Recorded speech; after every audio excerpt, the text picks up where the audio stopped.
मतलब 10 एकड़ जमीन एक गांव के लिए चाहिए। समझिए अगर उस गांव में 3 लाख रुपए एकड़ की जमीन है तो चौगुना मतलब 12 लाख। और जब ये एक बार बात कर दी है, लोगों के दिमाग में भर दिया कि 4 गुना पैसा मिलेगा, 12 लाख रुपए एकड़ के हिसाब से 10 एकड़ जमीन चाहिए, मतलब जमीन 1 करोड़ 20 लाख रुपए की जमीन हो गई। और अगर 12 मीटर चौड़ी है तो 12 एकड़ जमीन चाहिए, तो वो हो गई 1 करोड़ 44 लाख रुपए की जमीन। दोस्तों, प्रधानमंत्री ग्रामीण सड़क योजना के नाम पे ये कहा जाता है कि वो तो एनडीए ने सिर्फ शुरुआत की थी और बहुत थोड़ा पैसा देते, हम लोग बहुत पैसा देते थे। शुरुआत तो तुमने नहीं की, शुरुआत तो एनडीए ने की। और जिस तरीके से टैक्स बढ़ा, लोगों को सरकार, केंद्रीय सरकार की आय बढ़ी, अगर एनडीए होती तो कहीं इससे ज्यादा पैसा देती, क्योंकि उनका खुद का विचार है, ये उनको इसे सफल बनाना है। अब ये आप कल्पना करिए, यदि एक अभी इस वर्ष जो है लगभग 7 से 8 हज़ार करोड़ रुपए दिया गया ग्रामीण क्षेत्र की सड़कों के लिए, बीच में एक आध वर्ष 10 हज़ार करोड़ रुपए भी दिया गया है। अब आप देखिए कि यदि एक गांव की जमीन के लिए 1.5 करोड़ 2 करोड़ की जमीन ही ली जाना है, तो कितने प्रस्ताव पास किए जा सकते हैं। अगर जैसे आज 2.5 लाख गांव जो नहीं जुड़े हैं और हर एक गांव की सिर्फ जमीन की कीमत 1.5 करोड़ रुपए आ रही, मतलब 4 लाख करोड़ रुपए। और दोस्तों, आप लोगों को ये जान के बहुत दुख और आश्चर्य होगा कि इस समय ये जो 30 मार्का बैठे हुए हैं, चिदम्बरम या कोई भी, इस समय पर जो डेवलपमेंट के लिए जो पैसा बचता है केंद्र सरकार के पास, वो कुल 4 लाख करोड़ है। इसके अलावा कोई पैसा नहीं है, बाकी तनख्वाहें पेंशन में चली जाती हैं। और वो जो अहलुवालिया के लिए 36 लाख रुपए का टॉयलेट बनाया जाता है, इस तरीके से खर्चे होते हैं। 4 लाख करोड़ में से जो स्टेट्स को जो केंद्र सरकार की जो सहायता मिलती है, उसके भी नियम है। और ये भी बार बार बोलते हैं ये हमने दिया है, ये केंद्र का पैसा है। और ये कांग्रेस वाले हर जगह जहाँ नॉन कांग्रेस गवर्नमेंट वहाँ चिल्लाते घूमते हैं ये केंद्र का पैसा है, जैसे इन्होंने अपने घर से दिया है। किसी ने घर से नहीं है दोस्तों। तो केंद्र के जो टैक्स हैं वो स्टेट के लोग ही देते हैं। वो गुजरात में जो नरेंद्र मोदी इंडस्ट्री बनाता है, वो लोग कॉर्पोरेट टैक्स देते हैं, वो लोग एक्साइज टैक्स देते हैं, तब ये इतना बड़ा अमाउंट इनको मिलना शुरू हुआ है। तो ये केंद्र सरकार का अगर 4 लाख करोड़ रुपए है जो कुल उसके पास है, और अगर सिर्फ समझ लीजिए अगर 2.5 लाख गांव हमारे बच्चे हैं, उसमें से एक साल में अगर मान लिया हम बहुत लंबा, चलो हम 10 साल में जोड़ पाएंगे 25,000 गांवों के लिए, यदि 1.5 करोड़ रुपए सिर्फ जमीन के लिए चाहिए, तो 40-50 हज़ार करोड़ रुपए जमीन एक्वायर करने के लिए चाहिए। कभी भी ये योजनाएं कभी लागू हो पाएंगी? तो ग्रामीण सड़क योजना, अगर ग्रामीणों के अंदर ये भावना रही कि उन्हें चौगुना पैसा चाहिए ग्रामीण सड़क के लिए भी, नेशनल हाईवे अलग चीज़ है, स्टेट हाईवे एक अलग चीज़ है, क्योंकि नेशनल हाईवे से इनकम होती है सरकार की, स्टेट हाईवे से सरकार को इनकम हो सकती है।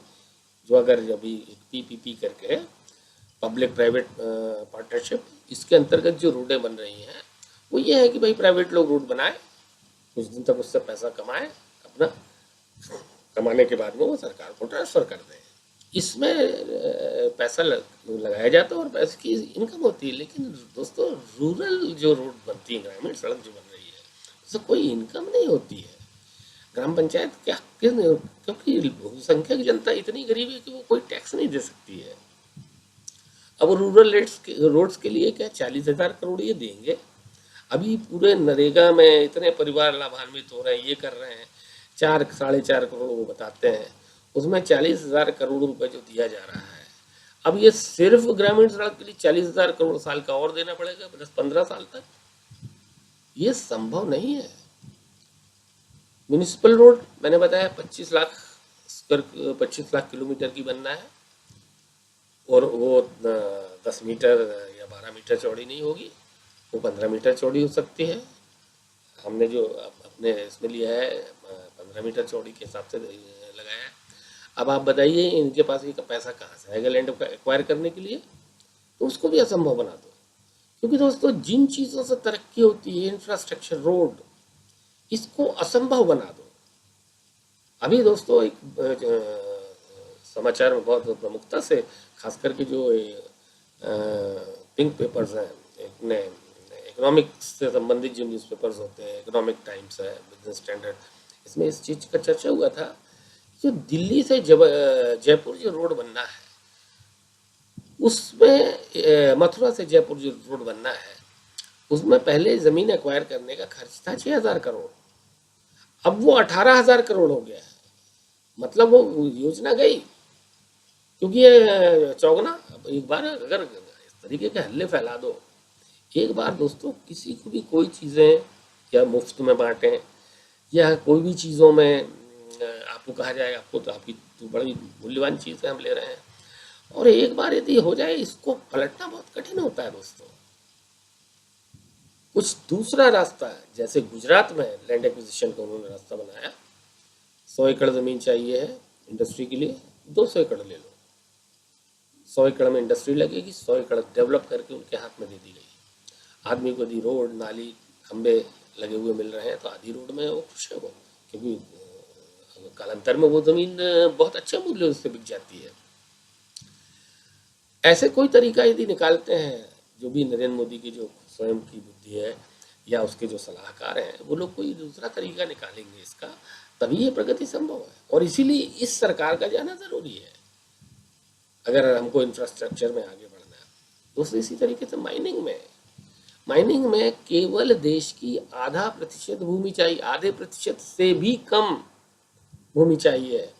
और दोस्तों माइनिंग होने के बाद जो जगह रहती है, क्या वो हवा में उड़ जाती है? वो ज़मीन वहीं रहती है।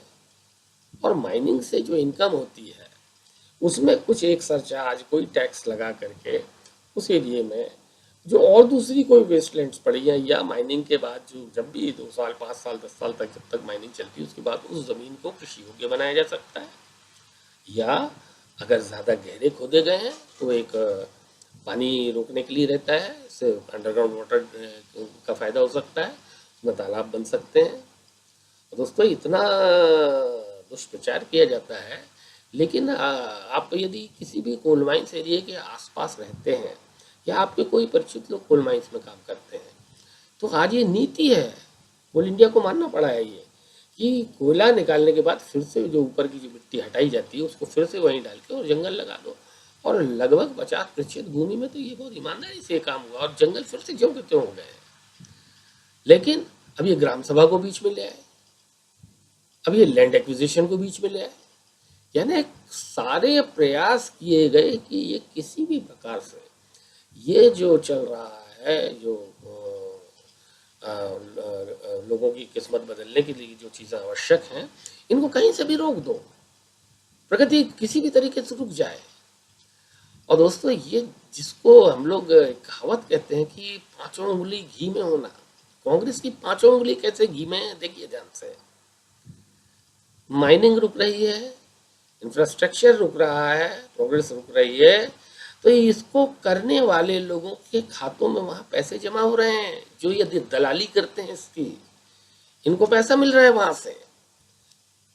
और तो ये व्यक्तिगत इनको पहला फायदा। दूसरा, माइनिंग में जो इन्होंने एनवायरनमेंट के 180 फाइलें मोइली ने 3 दिन के अंदर निकाल दी, डिस्पोजल कर दिया उनका, जिनको जयंती नटराजन दस्तखत होने के बाद रखी हुई थी। और 200-250 फाइलों को तो सब सहमति, सारे ब्यूरोक्रेट्स के, सारी चीज़ें टेक्नोक्रेट्स के सारे ओपिनियंस उसमें थे, और उसमें किसी तरीके से कोई रोक लग ही नहीं सकती थी एनवायरनमेंट की, वो भी बढ़ी हुई थी। तो ये दोनों तरीके से फायदा, एक तो ये फिर से बैकडोर से लाइसेंस परमिट राज आए और मंत्रियों के हाथ में पावर आए, ब्यूरोक्रेट्स जो उनमें से जो भ्रष्ट लोग हैं उनके हाथ में इतनी शक्तियां दी गई कि कमाओ भाई पैसा, बाहर पैसा जमा हो रहा दलालों का, यहाँ पैसे की कमाई हो रही। और जब भी कभी दोस्तों, जब भी कोई बड़ा स्कैंडल हुआ है तो सोनिया गांधी प्रकट हुई हैं, टीवी पे भी दिखाई, प्रोग्राम न्यूज़ में रहे कि ये जो है इलेक्शन में रिफॉर्म्स होना चाहिए, मतलब कि ये जो अगर कहीं कोई इस बीच में कोई पैसे खाते हुए पकड़ा जाए या कुछ ऐसा गड़बड़ हो तो बोले कि ये तो क्या करें, इलेक्शन की जो डेमोक्रेसी रहती है उसमें तो पार्टियों को पैसा चाहिए रहता है। दोस्तों, इन्हीं की पार्टी के जिंदल ने एक बार कहा है कि उद्योगपतियों या व्यापारियों से जितना पैसा पॉलिटिशियन कमा लेता है उसमें से 10% पार्टी को देता है, 90% पैसा जो है वो खुद रखता है अपने जेब में। ही पॉकेट्स दैट मनी, उसका हो जाता है और वो लेता है इस नाम से भाई तुम्हारा काम करवा रहे हैं। और क्योंकि सब चीज़ में रेड लाइट रहती है दोस्तों, ये देश जो है रेड लाइट जल रही है, कोई भी सरकारी काम में जाएंगे तो आपको लाल बत्ती दिखा रही है, नहीं रुकिए अभी, ठीक है भाई, ट्रैफिक के नियम है, दूसरों को भी निकलना है, हम रुकते हैं आपके लिए, लेकिन आपके लिए हमेशा रेड लाइट रहेगी अगर आप कनेक्टेड नहीं है लोगों से, सरकार से या सरकारी आदमियों से। और अगर आप कनेक्टेड हैं तो पीछे वाली गली से आपको निकाल के जहाँ जाना है वहाँ पहुँचा दिया जाएगा। और बाकी लोग भी रेड लाइट है, थोड़ी देर खड़े रहते हैं, वापस हो जाते हैं, या तो बेचारे खुद किसी दूसरे रास्ते से जाते हैं या अपना जाना है ही वो कैंसिल कर देते हैं। तो इस प्रकार से लाइसेंस परमिट राज को फिर से बैकडोर से लाया गया,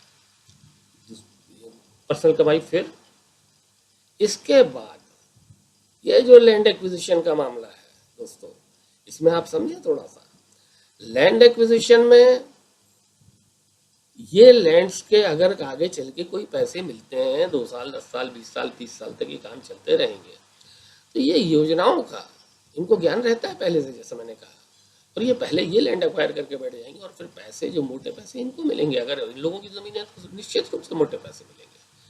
तो इस प्रकार से प्रगति को रोकने के सारे प्रयास किए गए।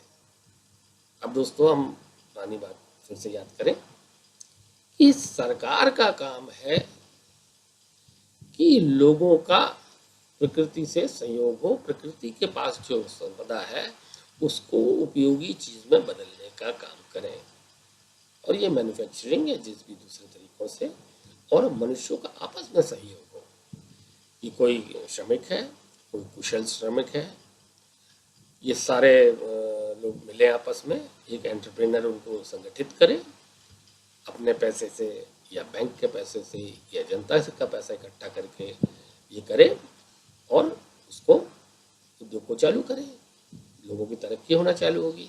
ये सारी चीजें रुक रही हैं, देखिए आप ध्यान से, ये जो इंफ्रास्ट्रक्चर जिसको कहा जाता है, ये रोड, इसके बिना दोस्तों कभी प्रगति संभव नहीं है। और ये जो कुछ भी अभी आपको प्रगति दिख रही है दोस्तों, 22 से 27 किलोमीटर पर डे की रोड कंप्लीट हुई है एनडीए शासनकाल में, जो गिर करके भी 3 और 4 किलोमीटर पे आ गई है पिछले वर्षों में, और पिछले साल तो शायद ये 2-2.5 किलोमीटर पे पर डे की है। 22-27 किलोमीटर से यहाँ पे हम लोग आ गए। हाईवेज बनना बंद है, वही land acquisition, forest clearance, environment clearance, इस तरीके, या कोई आंदोलन भी करवा सकते हैं दोस्तों, क्योंकि देश का कोई हिस्सा ऐसा नहीं है जहाँ पे इनकी पकड़ ना हो। ग्राम सभाओं में इनकी पकड़ है। अच्छा दोस्तों, 5 उंगली, अभी तो 3 ही 4 उंगली घी में बताइए, अब 5वीं उंगली इनकी घी में कैसे है? ये जो ग्राम सभाओं में जहाँ पर थोड़ा सा भी मैनिपुलेट किया जा सकता है, इन लोगों को अगर कोई उद्योगपति है, कोई इंडस्ट्री खोलना चाहता है, कुछ करना चाहता है, तो इनको ग्राम सभा से परमिशन दिलवा देंगे, कुछ समझ लो। ये इस तरीके का, ये 5वीं उंगली भी इनकी घी में, यानी सब तरीके से इनका फायदा है और नुकसान है तो सिर्फ देश का। दोस्तों, इसको थोड़ा सा गंभीरता से आप समझें। यदि ग्रामीण क्षेत्र में आज 35% पॉपुलेशन गांव की है, 2011 में 35% पॉपुलेशन शहर और 65% गांव की थी, मतलब 78 करोड़ लोग वहाँ पे रह रहे हैं।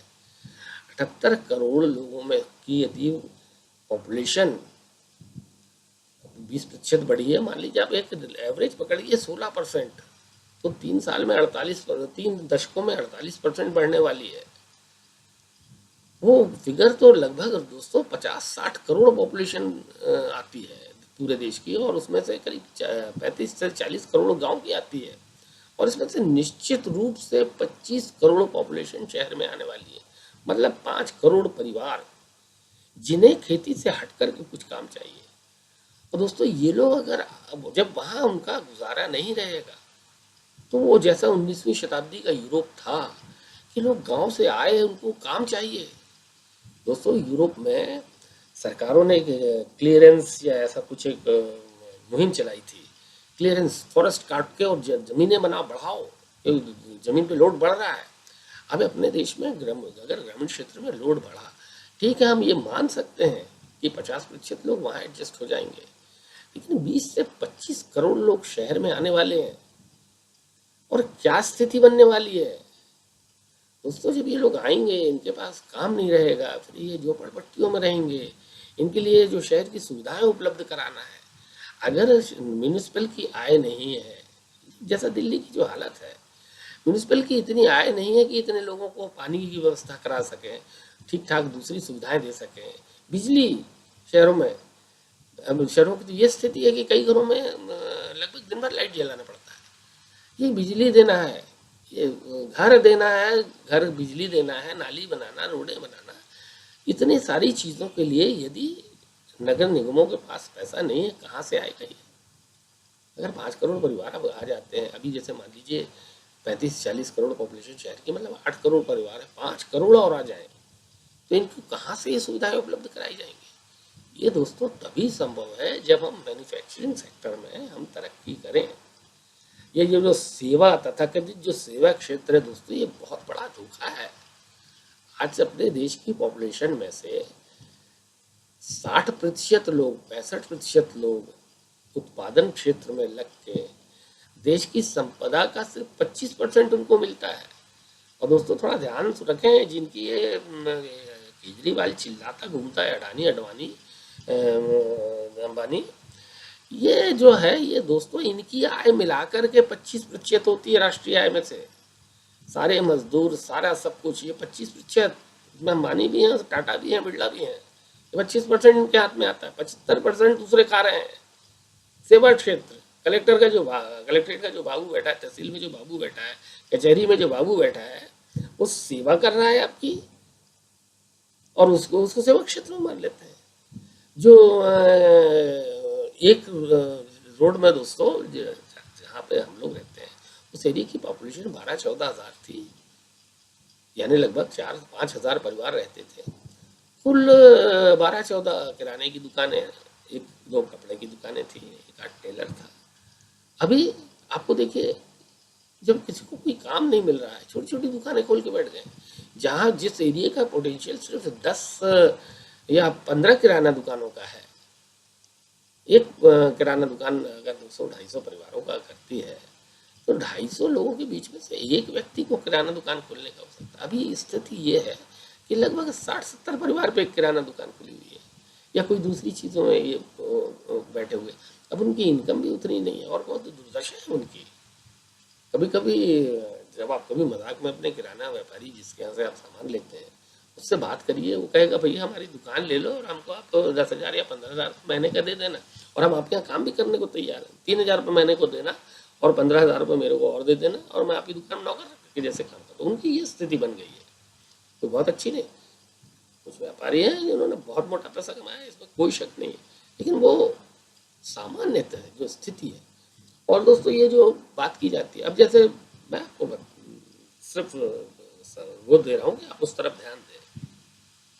अभी जो जिसको देखिए बेचारा गांव से आया, क्या करे, मजदूरी की कुछ दिन तक, मान लीजिए शरीर में शक्ति नहीं आई, किसी और कारण से, या वो मेहनत नहीं करना चाहता, वो ठेला खरीदा उसने, और उसके बाद उन्होंने रखी सब्जी। आप देखिए उसके ढेर में कितनी सब्जी रहती है, 40-50 किलो सब्जी, सिर्फ 40-50 किलो। फ्रूट्स रखा हुआ तो ज़्यादा से ज़्यादा 40-50 किलो। और रात को अगर वो रवाना जिस समय होता है, आप उसका ध्यान से ठेला देखिए, 1/3 सब्जी उसके पास बची रहती है। 30-35 किलो सब्जी बेच के उसे अपने परिवार को चलाना है, और उसको परिवार चलाने के लिए शहर में 300 से 400 रुपये रोज का चाहिए, क्योंकि महीने में 20-25 दिन वो एवरेज काम करता है, साल में 50-60 दिन कभी बीमार रहेगा, कभी इधर जाना कभी उधर जाना, तो 20-25 दिन के अंदर उसको अगर मान लीजिए 10 से 15 हज़ार रुपये चाहिए, तो 400 से 500 रुपये उसको कमाना है, और बेचना है सिर्फ 40 किलो या 35 किलो सब्जी, तो 10-15 रुपये का प्रॉफिट वो ले रहा है। किसान को आलू का 2 रुपये से लेके 3 रुपये 4 रुपये मिल रहा है, और आप आलू का 20 रुपये दे रहे हैं। बीच में बड़े बड़े व्यापारी दानव बैठे हुए हैं, वो वहाँ पे कैसे सौदे हो जाते हैं। अभी तो बड़े आश्चर्य की बात है, एक न्यूज़ में आया कि प्याज के सौदे कैसे होते हैं, ये एक रहस्य है। ये प्याज कैसे होता है कि वो नासिक वाले किसान को 2 रुपए से 4 रुपए 5 रुपए 6 रुपए। दोस्तों, मैं किसान हूँ, मैंने खुद जिस वर्ष 2.5 रुपए किलो मन के हिसाब से बात होती है, यहाँ पे 100 रुपए मन में 40 किलो का मन होता है। 100 रुपए हमने मन के हम हिसाब से जिस दिन समय प्याज हमने बेची थी, उसके लगभग 1.5 महीने के बाद में 12 रुपए किलो हो गई थी प्याज। और उसके बाद उस साल 27 28 30 रुपए तक प्याज बिकी है। कहा जाए, किसान को मिला कुछ नहीं मिला। ये बड़ा होलसेलर ने कमाया, इसके बाद में शहरों में आकर के डिस्ट्रीब्यूट हुआ, इसके बाद में छोटे होलसेलर ने उसको दिया, ठेले वाला लेकर के आया, और वो आपको प्याज हो गई 20 रुपए और 25 रुपए किलो। क्यों हो रहा है दोस्तों? इतने ज़्यादा डिस्ट्रीब्यूशन के लिए इतने आदमियों की ज़रूरत नहीं है। सब्जी हो या फ्रूट्स हैं या किराना में जो सामान रहता है, उसके लिए डिस्ट्रीब्यूशन के लिए में इतना पोटेंशियल नहीं है दोस्तों कि इतने ज़्यादा लोग काम पे लगे। कई तो सशक्त रहते हैं, जिनके पास पैसा है, वो भी कोई उद्योग नहीं खोलना चाहते। याद करिए अभी जो बात चल रही थी हमारी शुरू में, और मुझे ऐसा लगा कि कहीं आप मुझे गलत ना समझ लें कि यदि कोई आदमी को जितनी तनख्वाह देता है वर्कशॉप वाला या कोई उद्योगपति, और उसको काम नहीं करना है तो जाने के लिए फ्री है। ऐसा नहीं है दोस्तों। कोई भी पार्टी हो, चाहे सोशलिस्टों की या दूसरे ये जो कम्युनिस्ट लोग, तो 1 नंबर के इनके नेता हैं। ये काम धाम मत करो, तब भी हम तुमको दिलवाते हैं अभी पैसा, चंदा भर देते रहो हमारी यूनियन का। लेकिन बीजेपी भी उसके दर्शन में ये कहीं नहीं है कि मजदूर को आप अपने बूट के नीचे रखेंगे। सबसे बड़ी यूनियन है भारतीय मजदूर संघ, देश की सबसे बड़ी यूनियन भारतीय मजदूर संघ है। और वो कहीं पर ये नहीं चाहते हैं कि मजदूरों को आप चाहे जैसा करो। जैसा वो इंडस्ट्रियल रेवोल्यूशन में यूरोप में जो नरक देखा गया, ये इसके पक्षधर ये बिल्कुल नहीं है। ये इंसान को इंसान समझते हैं दोस्तों। और फिर मैं एक बहुत ही मेरे मित्रगण में, मेरी मंडली में, दोस्तों में, ये कहते हैं यार कैसी बात करते हो, गांधी जी और कहाँ बीजेपी। दोस्तों, गांधी जी के जो बेसिक फिलॉसफी है उसको फॉलो सिर्फ बीजेपी के नेता करते हैं। गांधी को वो नहीं पसंद करते हैं। लेकिन जो बेसिक बातें हैं, सबको साथ लेकर चलो। सबसे नीचे जो व्यक्ति है उसको, दोस्तों, ये जो अभी इलेक्शन के टाइम पे इन्होंने फूड सिक्योरिटी बिल लाए, ये सब कैलकुलेशन फेल हो गए सोनिया गांधी के, कि बिल्कुल इलेक्शन के थोड़े दिन पहले ये फूड सिक्योरिटी बिल लाएंगे और खूब उसकी पब्लिसिटी करेंगे तो हम ये इलेक्शन जीत जाएंगे। गए काम से। 1998 में एनडीए पहली बार पावर में आया। 1999 में प्रस्ताव आया कि भाई जो एकदम गरीब जनता है देश की, लगभग 17-18 या शायद 20% के नीचे थी, इन लोगों के लिए एक अन्नपूर्णा योजना लाए। पावर में आने के पहले साल 2 साल के अंदर। ये कब लाए? 10वें साल में। क्योंकि इनके लिए जो गरीब है वो एक वोट बैंक है। इसको मुफ्त की बांटो, देश की प्रगति की कीमत पर मुफ्त में बांटो, देश जाए भाड़ में, मैं और मेरा बेटा प्रधानमंत्री बने। इसलिए इस तरीके की ये काम किए गए और सारे लोग इसमें शामिल हैं दोस्तों। सिर्फ वो नहीं है, सारी ये गिरोह है कि कैसे लोगों को बेवकूफ़ बनाना है। ये फूड सिक्योरिटी बिल लाए। 67% कहते हैं इसके लाभार्थी हैं।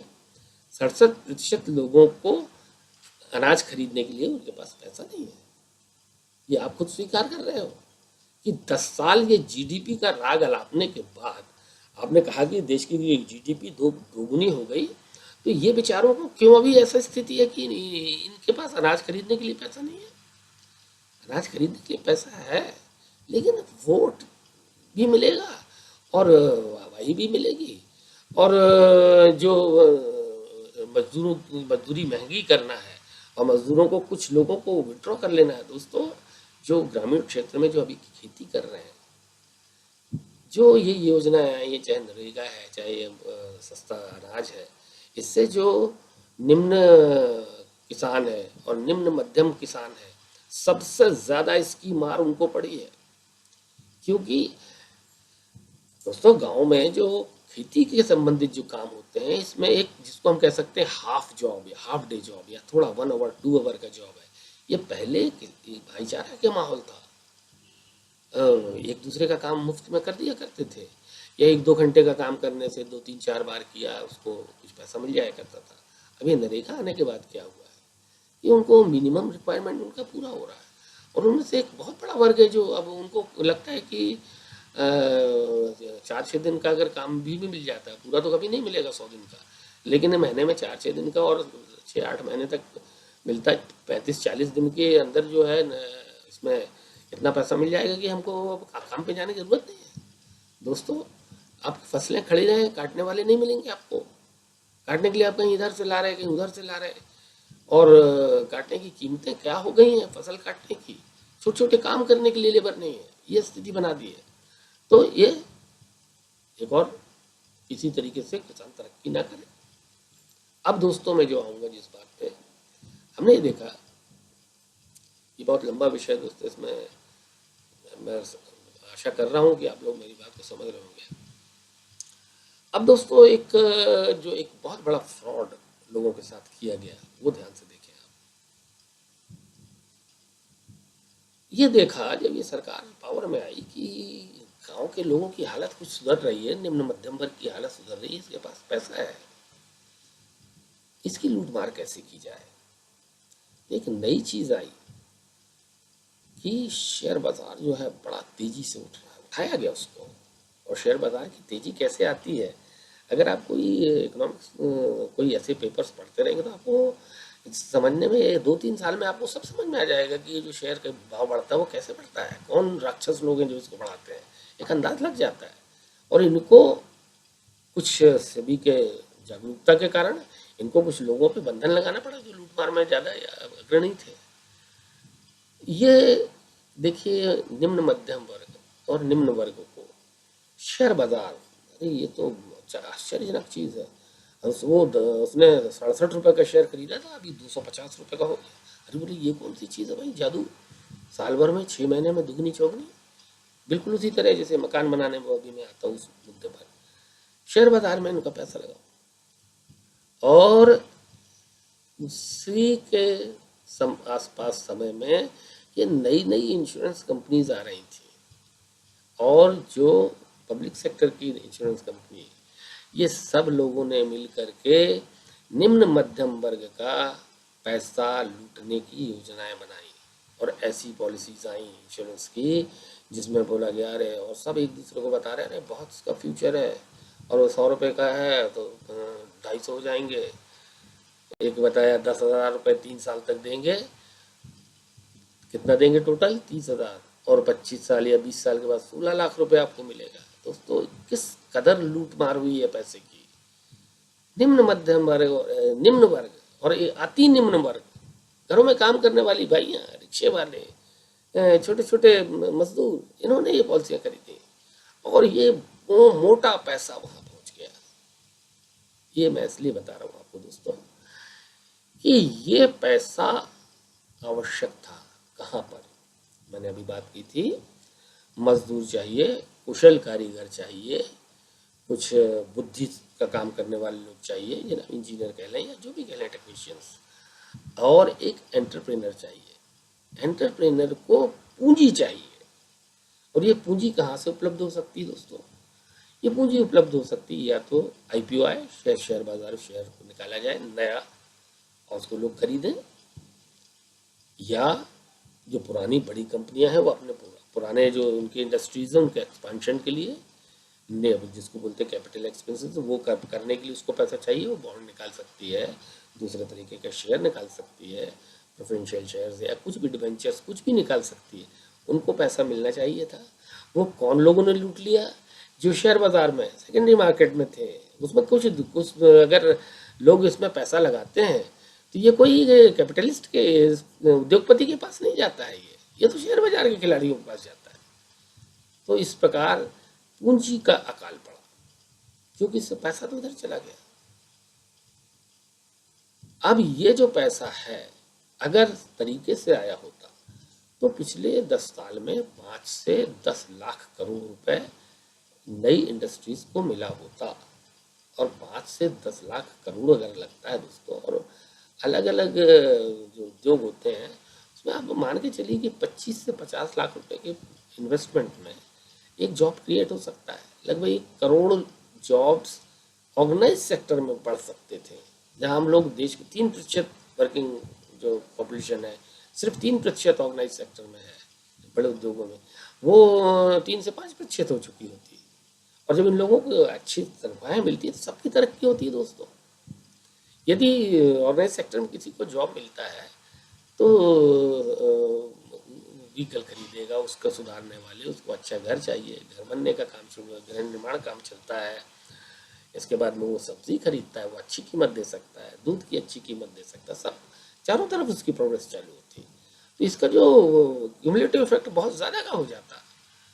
लगभग मैं समझता हूँ 2 से 3 करोड़ परिवार जो है वो बहुत अच्छी स्थिति में आ जाते हैं, और जो एकदम नीचे के वो गरीबी से ऊपर आ जाते हैं।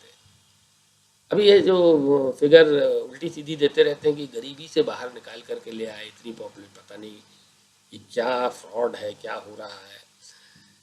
कुछ नहीं हुआ है, किसी की परिस्थितियों में कोई परिवर्तन नहीं हुआ है दोस्तों। जो इनकम बढ़ी है उस इनकम से आज लोग कुछ परिवारों को छोड़कर, 1-2 करोड़ परिवारों को छोड़कर, बाकी लोग आज जो भी कमा रहे हैं उसी जीवन स्तर पे हैं, उतनी ही चीज़ों का उपभोग कर पाते हैं और उतनी ही सेवाएं उनको मिल रही हैं, उससे ज़्यादा उनको कुछ भी नहीं मिल रहा है। अब देखिए दोस्तों, अब हम एक इस पे जाएं, जो मेरी इच्छा थी कि आप लोगों को जीडीपी, अभी इतनी बातें करने के बाद में ही आपको जीडीपी की जो गहरी बात है वो समझ में आएगी। दोस्तों ये जो जीडीपी एक जो फ्रॉड है, ये फ्रॉड की शुरुआत काफ़ी पहले हुई। जीडीपी और एक पर कैपिटा, प्रति व्यक्ति आय, पर कैपिटा इनकम, ये बहुत बड़ा फ्रॉड है दोस्तों। इससे कभी आप अंदाज नहीं लगा सकते हैं कि लोगों की हालत सुधरी है कि बिगड़ी है। ये महान लोग, अर्थशास्त्री हार्वर्ड के पढ़े हुए, ये बताए 63 दशमलव, ये 65 दशमलव, ये 70 दशमलव, ये ऐसी ग्रोथ हुई। इनका कहने का मतलब है कि 10 साल में इन्होंने लगभग दोगुनी आय कर दी लोगों की, और लगभग कीमतें दोगुनी हो गई। 4 गुना मिलना चाहिए, और जो चीज़ों का उपभोग करते हैं वो दुगनी तो कम से कम हो जाना चाहिए। हुई क्या?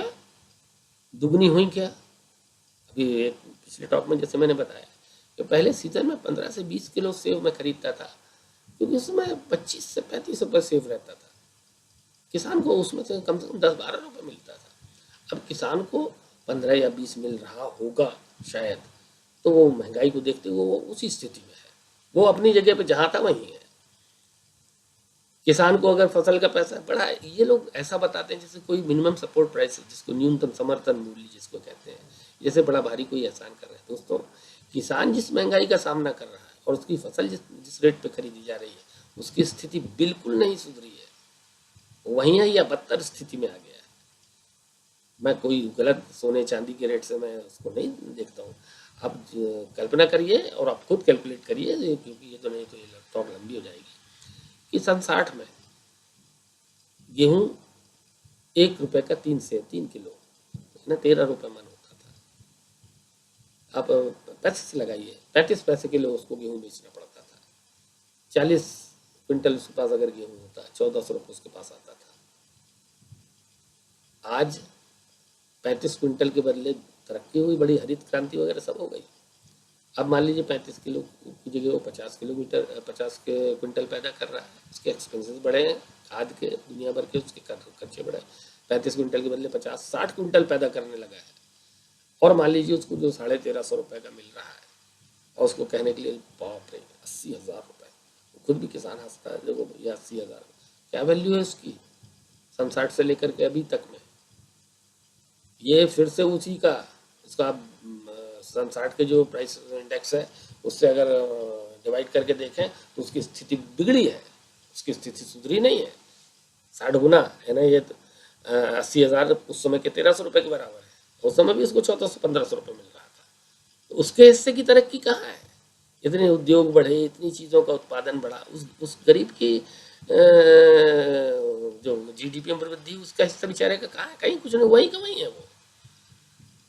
तो इस प्रकार जो लोग कंट्रीब्यूट कर रहे हैं उनकी स्थिति में कोई सुधार नहीं हो रहा है, और ये जो नए नए धंधे करने वाले लोग आ रहे हैं इनकी स्थिति में बहुत सुधार हो रहा है।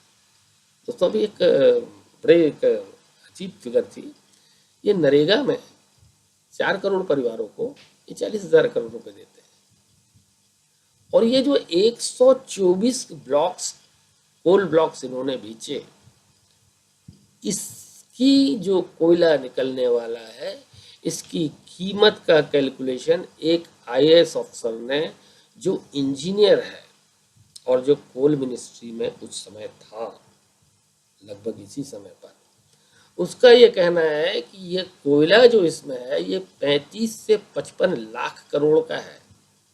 ये जो फिगर रोक दी गई कि 1,66,000 करोड़ का नुकसान हुआ कोल माइंस में, 1,66,000 करोड़ नहीं दोस्तों, वो तो ये कैलकुलेशन है कि कुछ इसकी बोली लगती। जो उसमें कोयला है जो फ्री मुफ्त में दिया गया, ये 35 से 55 लाख करोड़ रुपए का था। ये स्थिति है, 55 लाख करोड़ 124 लोगों को, और 40,000 करोड़ 4 करोड़ लोगों को ये बंटवारा हो रहा है संपत्ति का। ये जीडीपी का बंटवारा देखिए आप, इसी तरीके से इनकी जीडीपी की फिगर है। पर कैपिटा इनकम, जैसा मैंने पहले एक बार और बता चुका हूँ, पर कैपिटा इनकम आप किसी की भी एक टाटा की इनकम जोड़ दीजिए, साल में उसने 25,000 करोड़ रुपए कमाया, आपके शहर के 100 आदमी, 2-4 शहरों के और 1000 आदमी को आप जोड़ दीजिए और टाटा को मिला दीजिए, उसमें 1001 आदमी हो गए, 25,000 करोड़ तो उसी की है।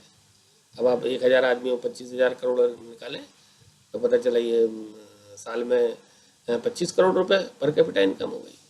किन लोगों की इनकम किसके साथ जोड़ देते हो आप? एक सेंट्रल गवर्नमेंट का या स्टेट गवर्नमेंट का या पब्लिक सेक्टर का कर्मचारी है, उसकी क्या तनख्वाहें हैं, और जो किसान पूरा दिन रात लगा रहता है उसकी क्या इनकम है। ये जीडीपी का बंटवारा इस तरीके से होता है। ये बहुत ही भ्रामक चीज़ है, इसके चक्कर में कभी मत आइएगा। तो दोस्तों मेरे इस पूरी बात बताने का उद्देश्य, बहुत सारी बातें इसमें हैं, बहुत ज़्यादा विस्तार से ये बिल्कुल नहीं बताया जा सकता है। इतनी अर्थशास्त्र आप समझिए कि जब तक ऐसी परिस्थितियां क्रिएट ना हो, ऐसी परिस्थितियों का निर्माण ना किया जाए, जब तक, जबकि लोगों का प्रकृति से सहयोग हो, लोगों का आपस में सहयोग हो। कई दफे प्रकृति की चीज़ डायरेक्ट नहीं लेना है, आपसी मनुष्यों के यदि आपस में सहयोग होता है और वो कोई काम करते हैं तो वो एक नई चीज़ है। जैसे अब आप देखिए, एक डॉक्टर है, प्रोफेसर बन जाता है, दूसरे लोगों को पढ़ाता है, यहाँ कहीं प्रकृति अभी नहीं आ रही है, नॉलेज की बात है। इसने नॉलेज दिया उसको और ये आदमी उपयोगी बन गया। ये खेत में काम करने वाले मजदूर या वर्कशॉप में काम करने वाला मजदूर या आपके घर के सामने झाड़ू लगाने वाला जो कर्मचारी है, सफाई कर्मचारी है, इनको स्वस्थ रखता है वो, तो ये उत्पादक बने रहते हैं। इसमें प्रकृति का सहयोग नहीं है, मनुष्य से मनुष्य का सहयोग। और भी ऐसे बहुत से क्षेत्र होते हैं या मनुष्य से मनुष्य का सहयोग होता है। वैसी परिस्थितियां हमको बनाना है। और दोस्तों आप किसी प्रकार के प्रचार के चक्कर में मत आइए, बहुत धोखा हो चुका है। ये सरकारें कभी नहीं करेंगी जो अभी केंद्र सरकार में थी। इसमें परिवर्तन ला सकती है सिर्फ एनडीए, और वो नरेंद्र मोदी के नेतृत्व में। इसलिए आप स्वयं इसके बारे में करिए विचार, आपस में जिन लोगों से मिलते जुलते हैं उनसे चर्चा करिए कि किस प्रकार देश के साथ एक धोखा हो रहा है, लोगों के साथ धोखा हो रहा है। और फिर से याद दिला दूं, फिर कोई ऐसा मुद्दा ला सकते हैं कम्युनलिज्म का या कोई और चीज़ ऐसी ला सकते हैं, और ये समाज विरोधी और दुनिया भर की बातें हो सकती हैं। इसके चक्कर में नहीं आना है। जितना मुझसे हो सका मैंने आप लोगों को बताने की कोशिश की है। यदि फिर कभी संभव रहा तो कुछ और एक दो चीज़ों का चर्चा करना है। अब अंत में मैं जो कह रहा हूँ थोड़ा सा ध्यान से सुनिए कि जैसे मैंने शुरू में कहा था कि जैसे मकान बना, वो संपदा क्या हुई? ठोस बन के बैठ गई, अनुत्पादक हो गई। अब आप देखिए ध्यान से कि नीतियाँ क्या थी। सबसे जल्दी लोन किसके लिए मिल रहा था? मकान के लिए, कार के लिए। दोस्तों, ये दुर्भाग्य की बात नहीं है कि आपको कार का लोन 12 और 12.5% पे और ट्रैक्टर का लोन 14.5% पे। मकान के जो लोन के जो एडवर्टीजमेंट्स आते थे दोस्तों, शर्म आना चाहिए हम लोगों को कि it is high time for buying a second house. क्या परिणाम हुआ है? जिन लोग हेरा फेरी से जहां से भी पैसे लेकर के और अपना मोटे पैसे कमा करके और मकान लेकर के बैठ गए। और दोस्तों, अब अगर आप जागरूक हैं और थोड़ा सा घूम करके देखें, आज के तारीख में महानगरों में तो लगभग 12-15% मकानों में ताले पड़े हुए हैं।